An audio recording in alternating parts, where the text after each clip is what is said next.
সবজি সবজি পরিষ্কার করে কাটেন? এটা কবে শুরু করেছেন? আমি অলমোস্ট 6 মাস ধরে আগাছা 6 মাস ধরে মূল্য তালিকা টাঙাতে পারেননি? এটা অনেক কঠিন কাজ নাকি? আমি আমেরিকা থেকে আনতে হয়? তাহলে 6 মাস ধরে যে মূল্য তালিকা দিতে পারেনি আর কবে পারবে? আপনি ছবি টাঙাইছেন, ঘড়ি টাঙাইছেন, আপনি ব্যানার টাঙাইছেন, কিন্তু মূল্য তালিকা টাঙানোর সময় নাই। ফ্রিজে কাঁচা খাবার, রান্না করা খাবার রাখা যাবে না। 2টা ফ্রিজ মেনটেন করতে হবে। আপনার তো চাইনিজ ফুড নাই, যাদের চাইনিজ ফুড সেগুলো হাফ প্রসেস রাখতে হয়, আপনার তো আর চাইনিজ নাই।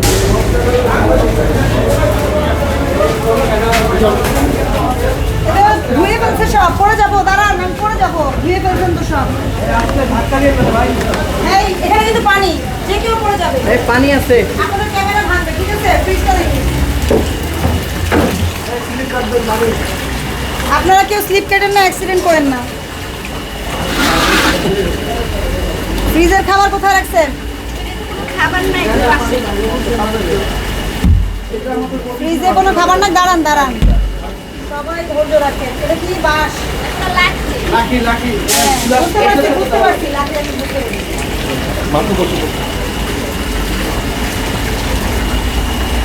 এটা দেখি ছাই। আচ্ছা আপনি সরে আসেন। ওর পাশে কি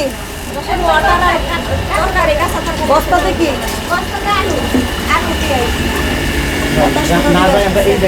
আপনার দূর থেকে নেন,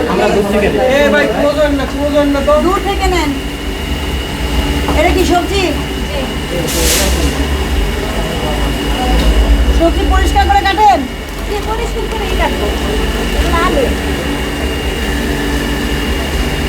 এটা কি মানে ধুবেন এখন?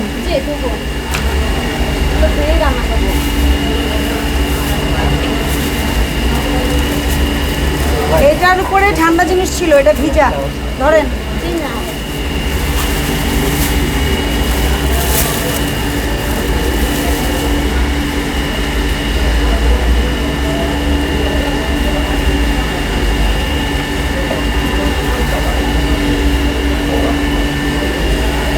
যান, বেরোন বেরোন, যে হাতে কালি পড়ে গেছে। আস্তে আস্তে বের হন সবাই। সবাই সাবধানে, আস্তে ধীরে পিছান, আস্তে আস্তে পিছান পিছান, আস্তে আস্তে পিছিয়ে যান।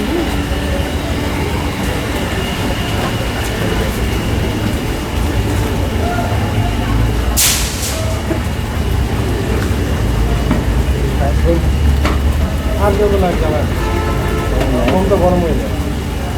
সবাই হেল্প করলে না, ওই দুইটার চেয়ে এটা একটু ভালো অবস্থা। আপনারা দাঁড়ান, আপনারা তো সময় পাইছেন, সমস্যা নাই। শুনেন, আমাদের ভয়ে দেখেও যদি আপনি পরিষ্কার রাখেন, এতে তো আমরা অখুশি না। কাজ করেন, আপনারা এগুলো ভিডিও করে টিকটক বানান, তারপর এগুলো মিডিয়াতে ভাসে, ঠিক আছে? সোশ্যাল মিডিয়া ভেসে বেড়ায়। এই ম্যানেজার সাহেব এদিকে আসেন, সামনে যান। মূল্য তালিকা কোথায়? অনুষ্ঠানের কাজ চলতেছে, তো আমরা সবকিছু আঁকাচ্ছি। একটা মানুষ তো আমি নিজে পরিচালনা করি। এটা কবে শুরু করেছেন? আমি অলমোস্ট 6 মাস ধরে আগাছা 6 মাস ধরে মূল্য তালিকা টাঙাতে পারেননি? এটা অনেক কঠিন কাজ নাকি? আমি আমেরিকা থেকে আনতে হয়? মানে মূল্য তালিকাটা কি করতে হয় বলেন তো? ওই যে আপনার ওখানে বিরিয়ানির দোকান আছে না, যে রান্না করে না, তেহারির দোকান, ওরা কত সুন্দর মূল্য তালিকা টাঙিয়েছে, আপনি দেখে আসেন। জি ভাই, আমি দেখেছি। আমি আমার কাজ করতেছি তো। ওটা 43 ধারা, দুইটাই 43 ধারা। তাহলে 6 মাস ধরে যে মূল্য তালিকা দিতে পারেনি আর কবে পারবে? কাজের সাথে মূল্য তালিকার তো সম্পর্ক নাই। আপনি ছবি টাঙাইছেন, ঘড়ি টাঙাইছেন, আপনি ব্যানার টাঙাইছেন, কিন্তু মূল্য তালিকা টাঙানোর সময় নাই নাকি? এটা আপনার বিজনেসের একটা প্র্যাকটিস, এটা মানতে হবে আপনাকে। আপনার অন্য রেস্টুরেন্টের চেয়ে আপনার রেস্টুরেন্টের পরিষ্কার পরিচ্ছন্নতার মান ওনাদের চেয়ে ভালো কম্পারেটিভলি, কিন্তু ওনারও কেউ মূল্য তালিকা টাঙায় না, আপনিও টাঙান নাই। এটা নিয়ম ভঙ্গ করেছেন। কথা, লেট মি ফিনিশ। ভঙ্গ করেছেন, তাহলে এখনই লাগিয়ে দেন মূল্য তালিকা।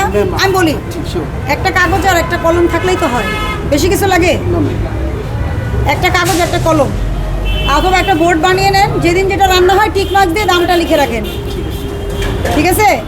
আপনাদের এখানে প্রচুর কমপ্লেন আছে, এই জন্য কিন্তু আমরা মনিটরিংয়ে এসে যা দেখতে পাচ্ছি, শুনে নিম্ন বা নিম্ন মধ্যবিত্ত আয়ের লোকজন যদি আপনি এখানে খায়, প্রাইসটা কি তাদের কাছে বেশি ম্যাটার করে না? করে। আপনি যদি মাছ 100 টাকা বেচেন, আপনার পাশের রেস্টুরেন্ট যদি 120 টাকা বেচে, তাহলে কার কাছে আসবে? আপনার কাছে আসবে। ঠিক আছে? কিন্তু আপনারা সবাই যদি সিন্ডিকেট করে কেউ দাম না লিখেন, মন মতো করে দাম নেন, তাহলে কি হবে? লোকজনের কষ্ট হবে। ক্ষতি হবে। কষ্ট হলে সরকার কি করবে? সরকার কিন্তু নিজের কি করবে, স্ট্রিক্ট পজিশনে চলে আসবে। মনে থাকবে, আমি সতর্ক করলাম, 5,000 টাকা জরিমানা করলাম, ভবিষ্যতের জন্য সতর্ক হয়ে যান। কেন করেছি? মূল্য তালিকার জন্য করেছি। আপনার পরিবেশ যদি আপনি পরিষ্কার করে ফেলেছেন, কম্পারেটিভলি ওগুলোর চেয়ে ভালো, তবে এটা বজায় রাখতে হবে। খাবার ঢেকে রাখতে হবে। ফ্রিজে কাঁচা খাবার, রান্না খাবার, করা খাবার একসাথে রাখা যাবে না। ফ্রিজে কাঁচা খাবার, রান্না করা খাবার রাখা যাবে না। 2টা ফ্রিজ মেনটেন করতে হবে। আপনার তো চাইনিজ ফুড নাই, যাদের চাইনিজ ফুড সেগুলো হাফ প্রসেস রাখতে হয়। আপনার তো আর চাইনিজ নাই, তাহলে আপনার ফ্রেশ খাবার, আপনার তো 2টা ফ্রিজের দরকারই নাই। যা তৈরি করবেন, আজকে বিক্রি করবেন, টার্গেট কম রাখেন। আপনাদেরকে সবসময় আমি বোঝাই, মিষ্টিওয়ালাদেরকেও বোঝাই যে আপনি প্রোডাকশনের টার্গেট রাখেন, যে আজকে 10 কেজিই হবে বা আজকে এই 10টা আইটেমই হবে, পরে আর বাড়াবো না, ওইটুকু শেষ করে ফেলবো। এটাকে ইথিক্যাল বিজনেস বলে এবং সুন্দরভাবে করতে পারবেন। ঠিক আছে, ভালো থাকেন।